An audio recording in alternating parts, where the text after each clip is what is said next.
Another example of a sea strainer. This is a little different one. It gives you the ability to put up a garden hose so that you can freshwater flush your inboard engines, and that's very, very important. Hey, welcome back. This is now the segment of the program that we call In the Engine Room, and today we're going to be talking about flushing and winterizing your inboard power plants. And that leads us to our next expert guest. This is my good friend Richard Cozier. And hi, Richard. Hi, John. How you doing? Good to see you again. I'm doing great. Richard is with one of the biggest names in marine hardware. I'm talking about Perko. And a little while back, you were showing me this new version of a sea strainer that you guys are manufacturing, and it really caught my eye. And real quick, I want to introduce the boat that we're on, okay, because it's pretty special. This is our 1980 57-foot custom sport fish, and it has a pair of big diesel power plants on it, all right? And what's the problem with inboard engines when it comes to freshwater flushing? Generally, if without an apparatus like this, it makes it really difficult to introduce fresh water into the system to flush. You need to break the engines apart, break the lines apart, a lot of tools, etc. With this, it's just an easy apparatus once it's in line to attach a garden hose and introduce city water to it. Okay, so we're talking about typically how these engines get cooled is with raw water, okay, and we're in salt water right now.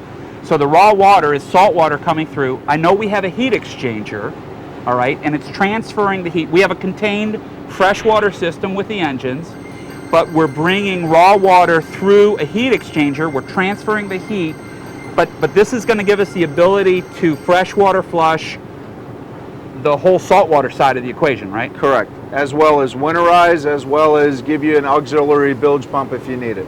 Okay. Now there's a lot of features to this, but let's talk to everybody at home. Who's a candidate for this type of hardware? Is this just the big diesel guys, or can this help us all across the inboard category? John, we have products that'll take you from a ski boat all the way up to a big diesel engine. With either an inline valve or the flushing strainer. I see that they come in different sizes. Yes, sir. All right. What for plumbing? What are the different dimensions on these various sizes? These run from 1/2 inch all the way up to 1 1/4. All right. Now you got a little ski boat maybe. All right. And you're up north, but you're using that wakeboard. You're using the skis in brackish water, or you're using it in coastal salt water. Talk to me about what I can use where I really don't need a sea strainer, but I still want to be able to flush. I want to be able to winterize. John, this is what we call the Flush Pro, and it's basically an inline valve. It serves multiple purposes. It allows you to visually see the flow going through the line. It allows you to introduce fresh water to the system. It also allows you to winterize your boat. Okay. Could you run the boat when it's out of the water with a device like this? Yes, you can use this to pre-start your engines on the trailer using fresh water. And you've heard the expression, either use it or lose it. That's true in boating. If you're not running your engines, if you're not keeping these systems going, that's where you can get into corrosion issues. You got to keep water flow going through those water jackets, and a device like this could really help us.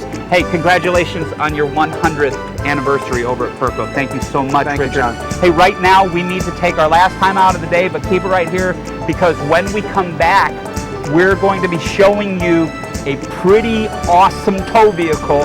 This is kind of the fleet that Fountain selected for their race team, and it's going to blow you away. We'll be at the boat ramp right after this.